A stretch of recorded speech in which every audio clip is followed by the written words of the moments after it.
50 enemy soldiers waited behind 12 fortified concrete walls. One 19-year-old Marine stood alone in the coral dust with a rifle and a satchel of grenades. 90 minutes later, an entire defensive sector lay silent, smoking, destroyed. This is not legend. This is not exaggeration. This happened on September 18, 1944, and what you are about to hear defies every tactical manual ever written about modern warfare. The island of Peleliu rises from the western Pacific like a broken tooth, 6 miles long and 2 miles wide, crowned with jagged limestone ridges and choked with dense scrub. In September of 1944, it was one of the most heavily fortified pieces of ground the Japanese Imperial Army had ever prepared for defense. Every cave had been widened into a bunker. Every ridge had been carved into interlocking firing positions. Every beach approach had been measured, ranged, and targeted by artillery crews who had spent months preparing to kill anyone foolish enough to land there. The Japanese commander, Colonel Kunio Nakagawa, had 14 years of military engineering experience and 10,000 seasoned troops under his command. He did not intend to charge recklessly into American guns as his predecessors had done on other islands. He intended to bleed the Americans white, to make them pay in blood for every yard, to turn Peleliu into a killing ground so horrific that the cost of taking it would haunt the United States Marine Corps for generations. On the morning of September 15, 1944, the 1st Marine Division stormed ashore. They expected the island to fall within 4 days. It would take 73. The fighting that followed became some of the most savage, brutal, and psychologically devastating combat in the entire Pacific War. Men died of heat stroke before they ever saw the enemy. Wounded Marines drowned in shallow water because they lacked the strength to lift their heads. Temperatures soared above 115 degrees Fahrenheit. There was no shade. There was no cover. There was only white coral dust that reflected the sun like a mirror, Japanese machine guns that never seemed to run out of ammunition, and an enemy so deeply entrenched in the limestone that conventional tactics became almost useless.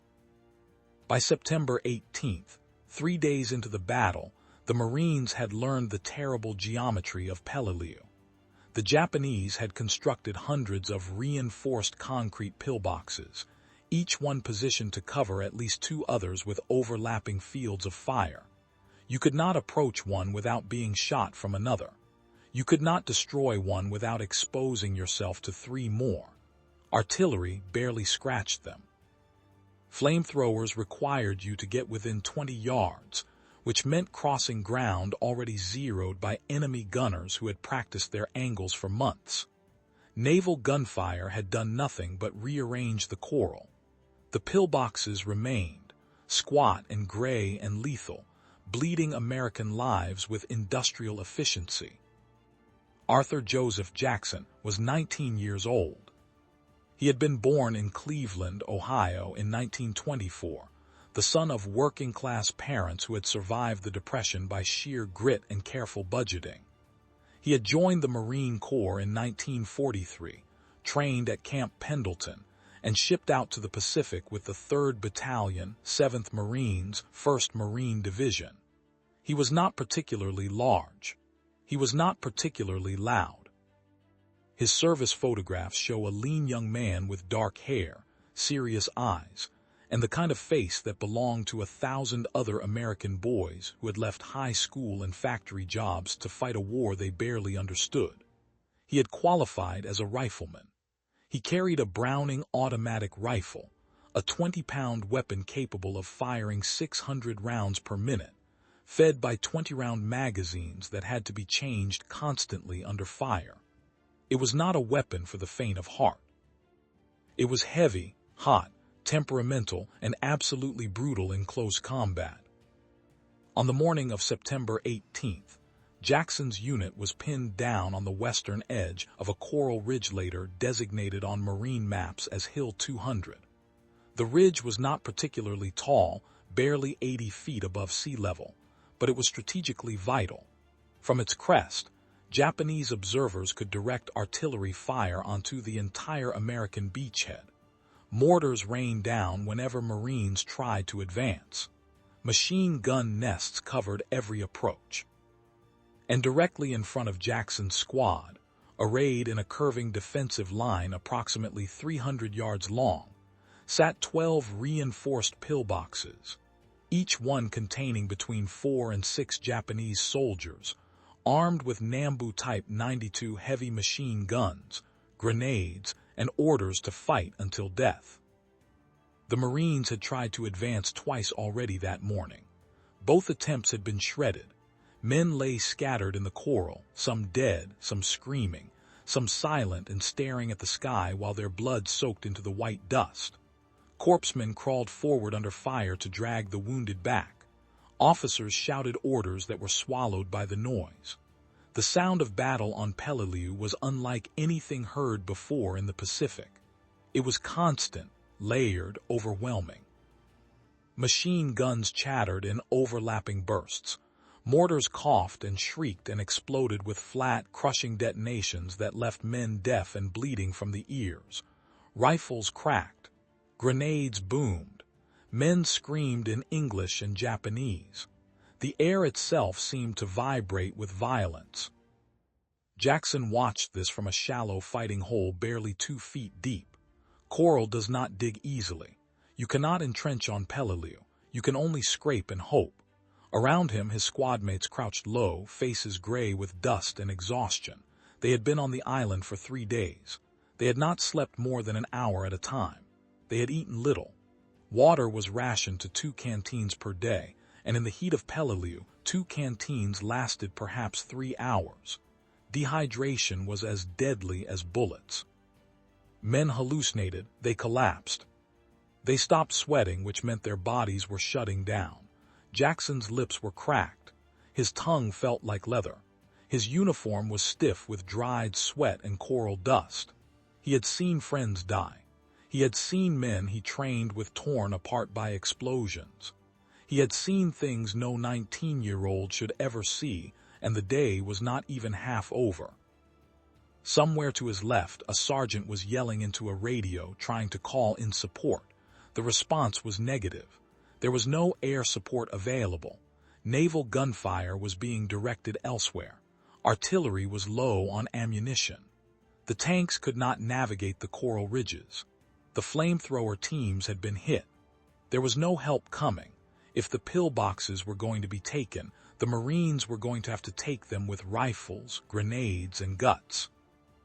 Jackson looked at the nearest pillbox. It was perhaps 70 yards away, a low concrete dome with a narrow firing slit facing directly toward his position. He could see the muzzle of the machine gun inside, a dark circle that seemed to stare back at him like an eye. The pillbox was surrounded by coral rubble and shell craters, but the approaches were flat and open. There was no cover. There was no concealment. Anyone who tried to cross that ground would be cut down before they made it 20 yards. The Japanese gunners inside knew this. They were patient. They had ammunition. They had water. They had reinforced concrete between them and the Marines. They could wait. Jackson did not decide to act in any formal sense. There was no dramatic moment of inspiration, no speech from a superior officer, no grand tactical plan. He simply realized with the cold clarity that sometimes comes in moments of extreme danger that someone had to do something, and that if he waited for someone else, more men would die. He checked his Browning automatic rifle. He had 4 magazines remaining, 80 rounds total. He had 3 hand grenades hooked to his belt. He had a satchel charge, 6 pounds of composition explosive wrapped in canvas with a fuse designed to be lit by a pull ring igniter. He had a bayonet. He had no illusions about his chances. He told no one what he was about to do. He simply rose from his fighting hole, slung his rifle across his chest, pulled a grenade from his belt, and began to run. The first 10 yards were the longest. The moment he broke cover, The machine gun in the nearest pillbox opened fire. The sound was a deep, hammering roar, like canvas being ripped at impossible speed. Bullets snapped past his head, cracked into the coral around his feet, threw up tiny geysers of white dust. Jackson did not run in a straight line. He zagged left, dove into a shallow crater, rolled, came up running at a different angle. The machine gun tracked him, chewing the ground where he had been a half-second earlier. His lungs burned. His legs felt like lead. The heat was suffocating. He could hear his own heartbeat pounding in his ears, louder than the gunfire, louder than the explosions, louder than everything. He covered 30 yards, 40, 50. The pillbox was firing continuously now, the barrel glowing faintly even in daylight. He could see the brass casings ejecting from the side of the gun, glittering as they tumbled into the dirt. He could see movement behind the slit, shadows shifting. He was close enough now that if he stopped, if he hesitated for even a second, they would kill him. He did not stop. He pulled the pin from the grenade, counted 2 seconds in his head, and hurled it toward the firing slit. The throw was perfect. The grenade arced through the air, passed through the narrow opening, and detonated inside the pillbox with a muffled crump that sent smoke and dust belching from every seam in the concrete. The machine gun stopped. Jackson did not wait to see if anyone inside was still alive. He sprinted the last 20 yards, unslung his rifle, and fired a full magazine through the slit at point-blank range, raking the interior with automatic fire. Then he pulled the satchel charge from his belt, lit the fuse, shoved it through the opening, and threw himself flat. The explosion was enormous. The satchel charge contained enough explosive to collapse a building. Inside the confined space of the pillbox, the blast was absolutely catastrophic. The walls cracked. The roof sagged. Smoke poured from the slit like a chimney. When Jackson lifted his head, the pillbox was silent. The first one was done. He had 11 more to go. Behind him, the Marines were staring in disbelief. Sergeants were shouting, trying to organize supporting fire. Riflemen began shooting at the other pillboxes, trying to suppress them, trying to keep the Japanese from concentrating on Jackson. It helped, but not much. The pillboxes were designed to be mutually supporting. The moment Jackson moved toward the second one, 2 others opened fire on him. He was now operating inside a Killzone, designed by military engineers who understood overlapping fields of fire better than most American officers. Jackson ran. The second pillbox was 40 yards to the right of the first, slightly elevated on a coral mound. He approached from the side, where the firing slit could not target him directly. Machine gun fire from a third pillbox chased him, kicking up coral dust in a line that tracked his movement like a predator stalking prey. He dove, rolled, came up behind a shattered tree trunk, fired a burst from his Browning automatic rifle toward the third pillbox to make them duck, then sprinted the last 15 yards to the second position. He was moving on pure adrenaline now, beyond fear, beyond thought, operating on reflex and training, and something deeper that cannot be taught. He reached the side of the second pillbox and pressed himself against the concrete, gasping for air. Inside, he could hear voices, Japanese soldiers shouting to each other, trying to figure out where he was. The pillbox had a rear entrance, a narrow doorway blocked by a canvas curtain. Jackson pulled his last grenade, yanked the pin, lifted the curtain, and threw the grenade inside. The explosion was deafening. He followed it immediately, charging through the smoke with his rifle at his hip, firing as he entered. The interior was chaos. Bodies, blood, smoke so thick he could barely see. One Japanese soldier was still moving, trying to reach his rifle. Jackson shot him. He did not hesitate. He did not think. He shot him and moved on. The second pillbox was destroyed. By now, the Japanese defenders understood what was happening.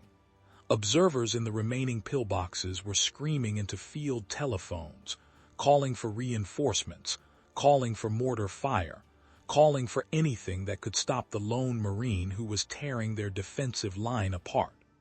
Mortar rounds began to fall, walking across the ridge in a pattern designed to bracket Jackson's position.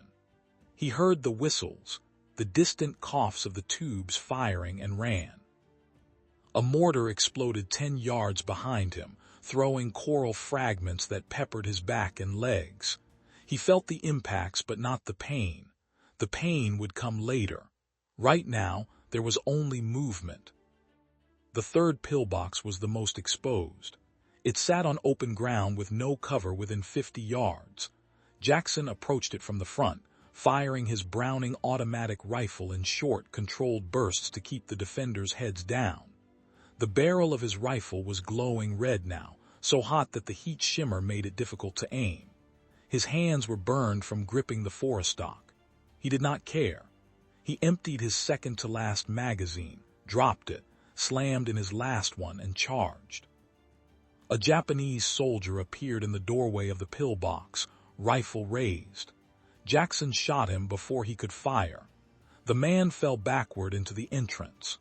Jackson stepped over him, fired into the interior, killed everyone inside, then placed his second satchel charge against the interior support beam and ran.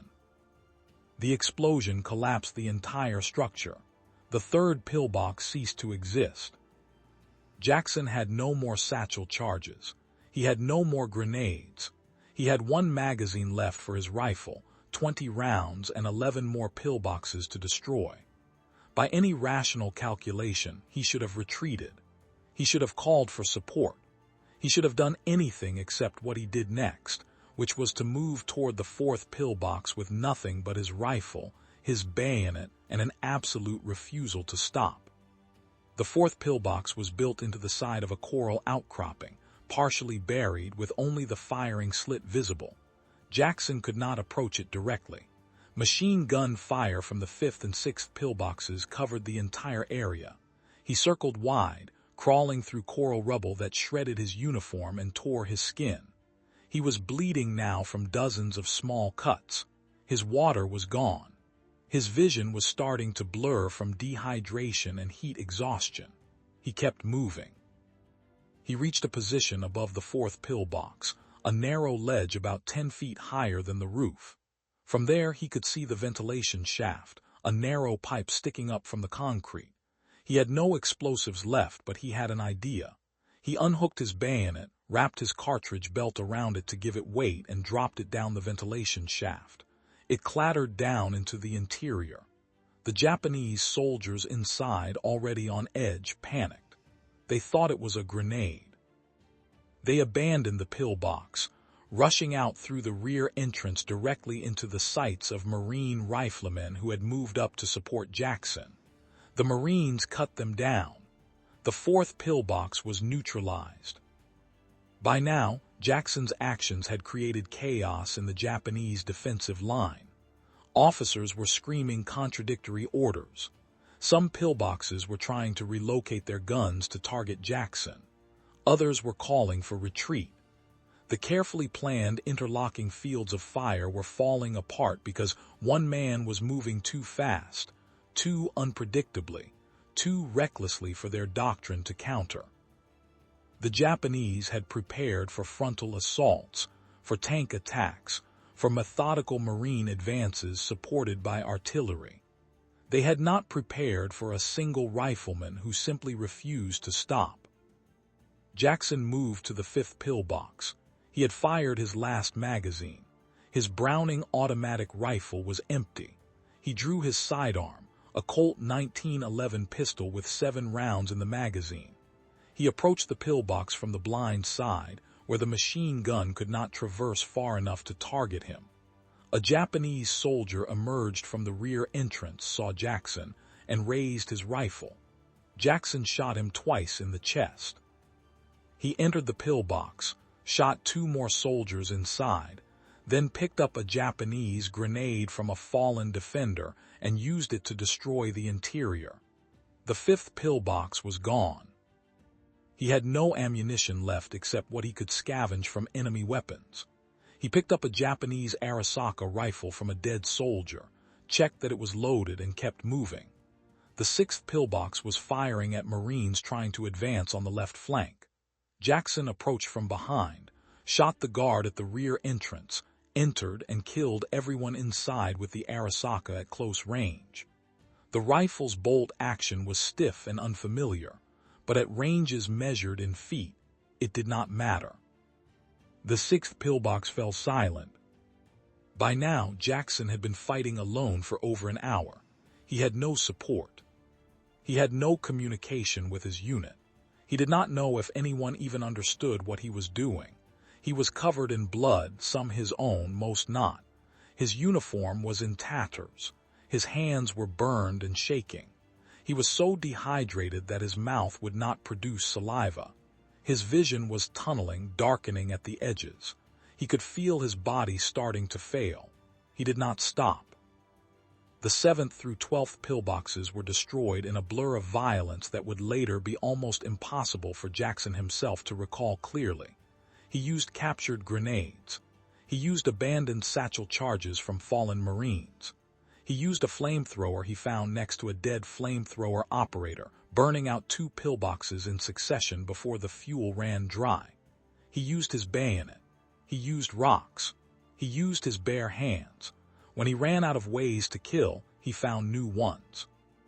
The Japanese defenders, already demoralized by the destruction of half their line, began to abandon their positions. Some tried to flee deeper into the ridge.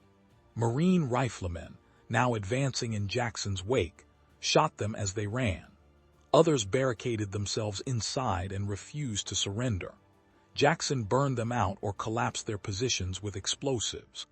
By the time he reached the 12th and final pillbox, the Japanese soldiers inside threw down their weapons and raised their hands. Jackson, delirious with exhaustion, nearly shot them anyway before a Marine sergeant pulled him back. When it was over, Jackson collapsed. Corpsmen found him lying in the coral unconscious, his body temperature dangerously elevated, his pulse rapid and thready. They poured water over him, forced fluids into his mouth, carried him on a stretcher back to the battalion aid station. He was barely conscious, mumbling incoherently, his body shutting down from heat exhaustion, dehydration, and shock. The corpsmen did not think he would survive. They marked him as priority evacuation. He was placed on a hospital ship and evacuated from Peleliu that same evening. It took 3 days before Jackson regained full consciousness. When he did, he had no clear memory of most of what he had done. The doctors told him he had destroyed 12 pillboxes. He did not believe them. They told him he had killed approximately 50 enemy soldiers. He was silent. They told him he had single-handedly broken an entire defensive sector and allowed the Marines to advance through ground that had been holding them up for 2 days.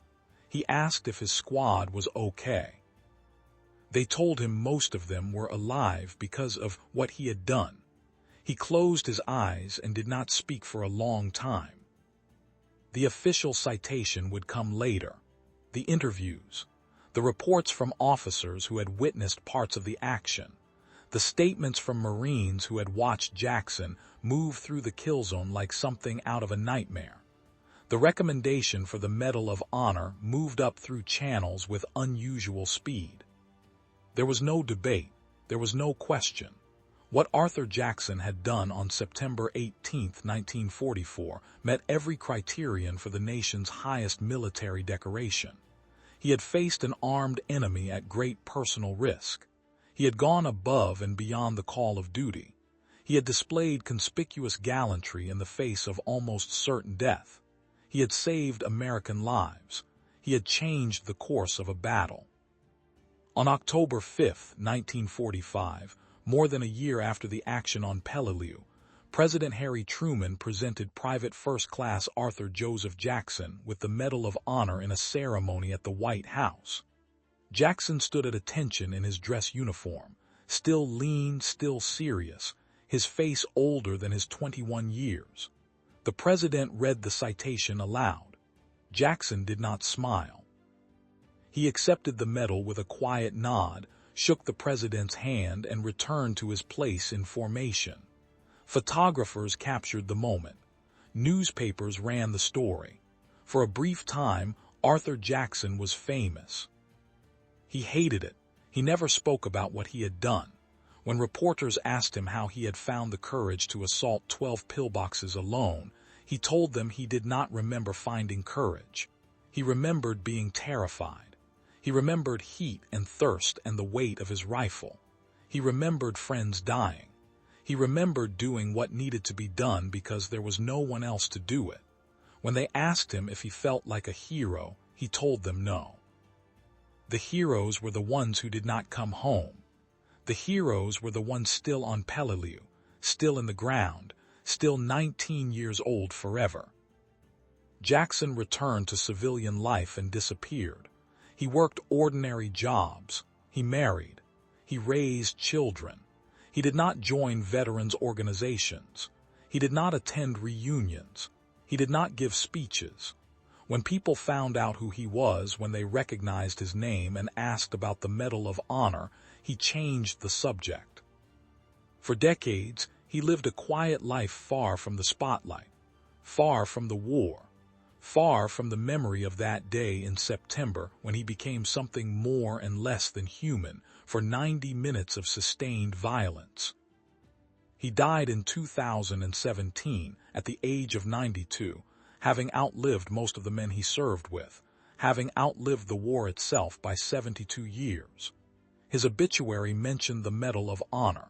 It mentioned Peleliu. It did not mention that he had nightmares until the day he died.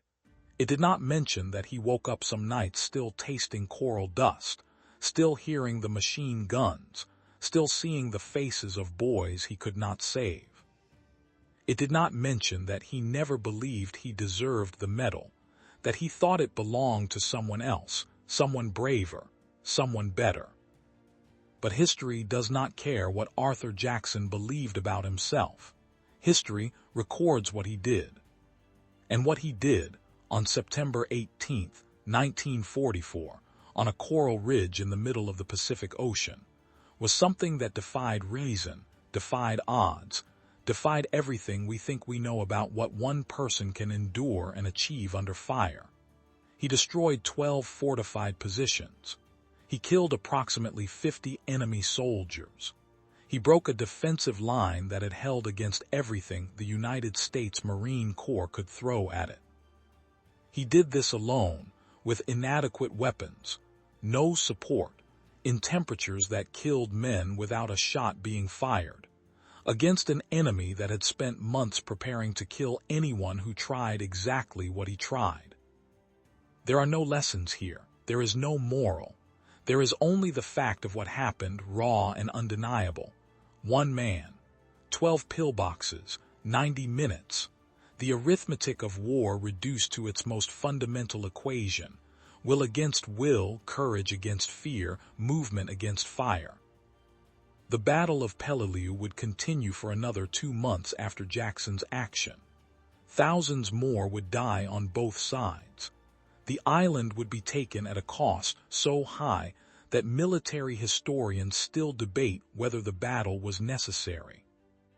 But on September 18th, in one small sector of that larger nightmare, one 19-year-old Marine from Cleveland, Ohio, did something that no tactical manual said was possible, and in doing so reminded everyone who came after that sometimes, in the worst moments, ordinary people do extraordinary things not because they are heroes, but because someone has to, and they happen to be there. If this story moved you, if it made you think about courage, sacrifice, or the cost of freedom, please subscribe to this channel. Leave a like on this video. And in the comments, I want to ask you a question. What do you think gives someone the strength to keep moving forward when every instinct screams to stop? Is it training? Is it duty? Is it something we cannot name? Share your thoughts. Remember these stories. Remember these names. They matter more than we can say.